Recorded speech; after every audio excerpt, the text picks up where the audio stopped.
Qantas passengers who on some routes are paying thousands of dollars more than a few years ago are being told prices will come down when conditions return to normal. But airline boss Alan Joyce has been giving tips on how to save money. The famous tails have been flying high, but for prices that have had passengers seeing red. With fares up 20%, the Qantas boss blames high fuel costs and needing more competition. We don't define the prices, the market does, and it's hugely competitive.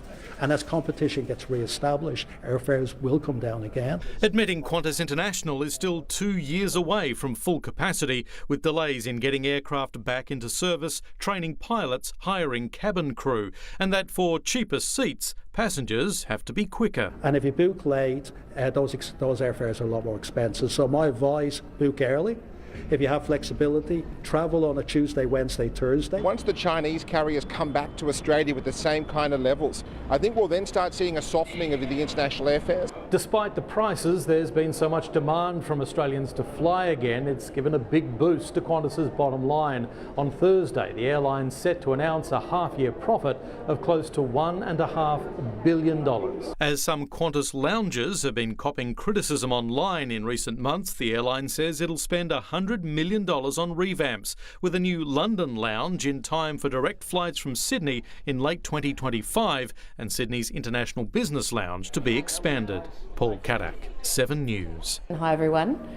We're announcing some amazing news today for our frequent flyers. When you think about where our Qantas frequent flyers want to use those points that they've been earning over many weeks, many years, the number one place where they want to burn their points is actually on Qantas Classic Reward seats, not only on the domestic network but also on the international. And when we opened international borders back in 2021, we made a decision that we needed to invest in making more of these seats available, and we increased availability across domestic and international by around 50%. And what we saw from our members, no surprises, was an incredible response. The demand for these seats was huge, and we've had record redemptions across both domestic and international network. And today, we're announcing that we'll be extending that 50% increase in capacity across our international network. That's 50% increase in Classic Reward seats available. Importantly, it's across all classes. It's across business, economy, first class, and on our very popular routes to Los Angeles, to Singapore, to Tokyo and London, to name a few. We know that the response is going to be huge. We know that our frequent flyers will absolutely lock in 11 a.m. This Friday for those seats that will become available.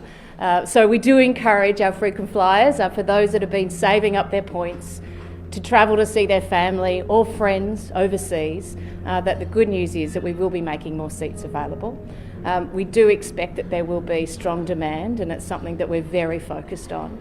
Importantly, the value of the points and the number of points required to redeem on these seats have been unchanged for many years, so it's actually great value for our many Qantas frequent flyers across Australia. So for those frequent flyers in the room, I hope you put it in your diary, 11 a.m. on Friday, and more seats available to ensure that our frequent flyers continue to choose Qantas as their preferred airline. Thank you.